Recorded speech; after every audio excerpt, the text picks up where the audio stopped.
Si Ma'am Nimpa Lago sa Division Schools Division Superintendent sa Osamis. Ma'am, unas tanan mayong buntag.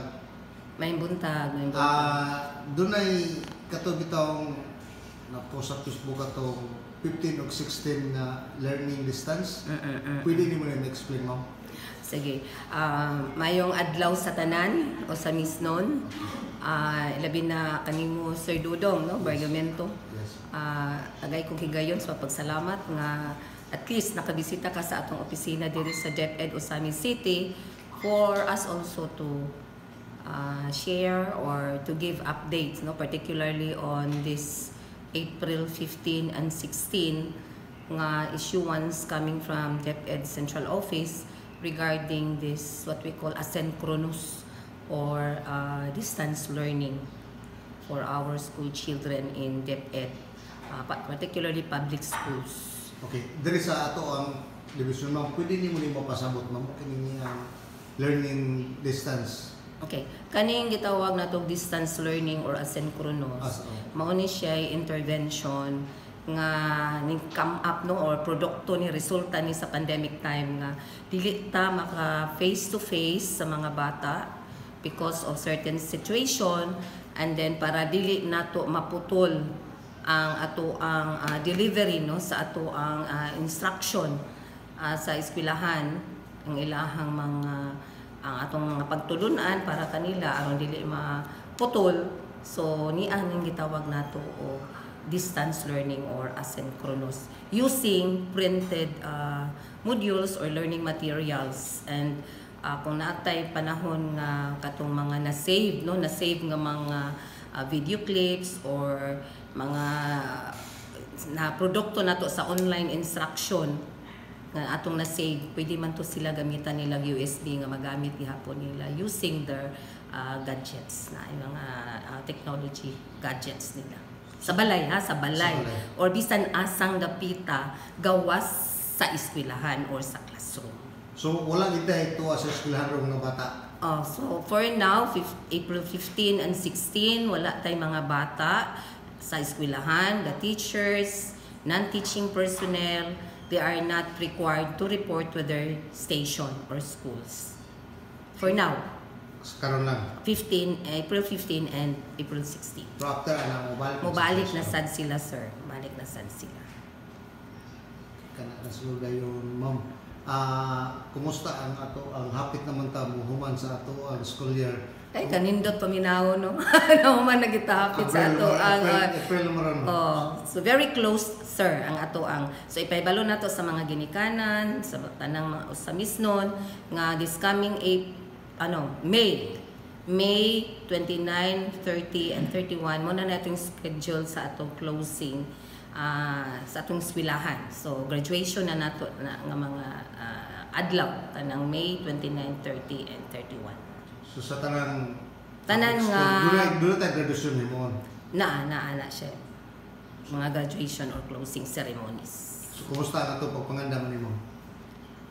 Una sa tanan, unahon sa nato, no, nga mahatag nato ang complete gyud nato nga educational services, no, ma-deliver nato sa mga bata, and then mahuman ang ilahang mga projects or activities nga gitas, no, gi-assign sa ila mo na nga nag distance learning ta karon para ang wala pa nila nahuman nga mga activities, projects, mga performance tasks nga dapat i-comply sa mga bata, padayon nila karong panahon na sa April 15 and 16 kay nakahuman na rabata sa atong third grading third quarter, no, nga period or examination. So nag-prepare na sa atong mga kabataan para sa finals or last quarter. Mo na ang atong preparation. Okay, by last week sa May muhuman ta. So kausa ka posible po ta nga kay muhuman naman ta sa May, so magsugod po ta sa klase. Bitaw, no? Excited na po kay taana ba? So, last week sa May, closing. For the whole month of June, dili na to madisturbo ang atong mga teachers kay mao gyud nagisaad sa atong DepEd Secretary VP Sara Duterte nga i-enjoy gid sa mga maestra, tagaan gid panahon ng mga maestra nga makapahulay, makahatag silang panahon sa ilahang personal nga, for example, career development or adto sila sa ilang pamilya. So whole month of June dili sila matandog. So June 1 to June 30 bakasyon ang teachers, walay klase, walay activities sa eskwelahan. However, from July 1 onwards for the whole month of July, diha na pud magsugod ang mga school activities na ana pud tay katong pagbalik na preparasyon nato sa pagbalik sa pag-eskwela, brigada eskwela, mga in-service training sa teachers, ug uban pa nga mga activities nga related sa preparation nato sa school opening sa 2024-2025. So it is expected last week of July mag-opening na pud ang ato ang eskwelahan. Mag-abri na sad sila kita sa ato ang klase. So buti pa sa mga maestra naara sa ilang balay, dili pareha sa una like before nga dunay bakasyon na like ko anday ang mga maestra dunay seminar. So karon naaragid sila sa ilang sila sa ilang balay, sa ilang pamilya, libre sila kung ano silang plano magbakasyon, preparation sa ilang panlawas, emotional, psychological, or even ilang physical, no, nga preparation kay busy kayo ang atong tuig nga 2023-2024. Okay, ma'am, doon na tayo ipahigayon, baguhay lang katong ato ang regional festival ng talents. Ma'am, kumusta siya? Ang division sa Samis, kumusta ma'am? Ay, salamat kaayo, anak, sir, nga na-mention ni mo atong regional festival of talents, no? We are so blessed nga ang Osamis City is part sa division of Misamis Occidental. Kaya ang division of Misamis Occidental, mao may atong host. And nalipay kaita kaya nga ato ang LGU. Grabe kay ilang suporta sa ato ang Regional Festival of Talents, and of course din higit sa DepEd Osamis City gisuportahan sa dagyud sa ato ang LGU, no. Thank you kaayo kang Honorable City Mayor Henry Andy Waminal Jr. Pasalamaton kay mi kay uban sa konseho kay wa gyud niya pasagdi sa atong preparation. Now naata gibisitahan ta ni VP Sara during that time. Our Honorable Secretary Grace, no, the activity, of course with the Regional Director Arturo Bayocot and his team, and ang ato ang performance, no, nalipay kaita do naatay daog duha ka buok pero major man tong daog. Second ta sa electrical and installation and maintenance, and first ta nga maopoy mag-represent sa region dito sa Cebu this coming July, no, sa National Festival of Talents readathon or interpretative reading.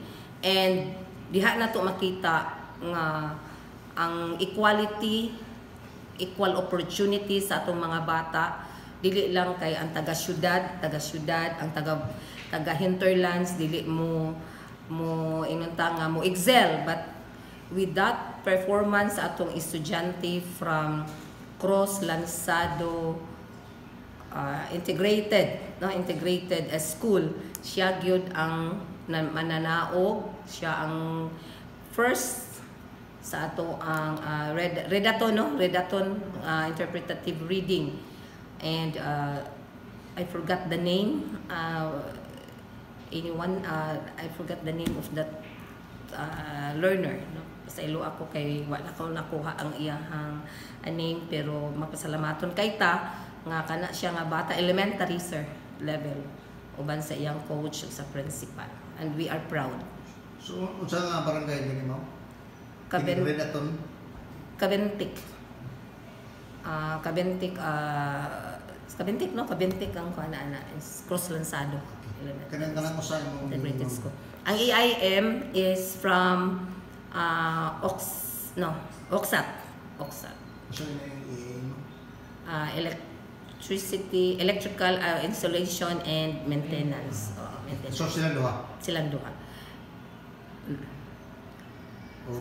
Okay, murag basig na kailangan ikadugang mo. Usbon ko, mapasalamaton kami ang DepEd Osamis City sa atong mga stakeholders, gikan sa ato ang local officials, particularly ang atong mga barangay officials, no, sa ato ang mga barangay chairman nga they have really supported DepEd Osamis City, our schools to the maximum. O ang ako lang, ang pangandoy, uban sa mga teachers, school heads, and support staff, nga kami magpadayon, paghatag sa insakto nga serbisyo para sa kalambuan sa atong mga Osamis noon nga mga learners, nga mga magtutuon din sa Osamis City. Okay, ma'am, salamat ayo. Si ma'am ning panago sa Schools Division Superintendent sa Osamis. Ma'am, salamat ayo, ma'am. Daghan kaayong salamat po, Sir Dudong, sa imong panahon sa pagpaminaw na mo dinhigikan sa DepEd Osamis City Division. Thank you. Thank you kayo, ma'am. Paano yung mga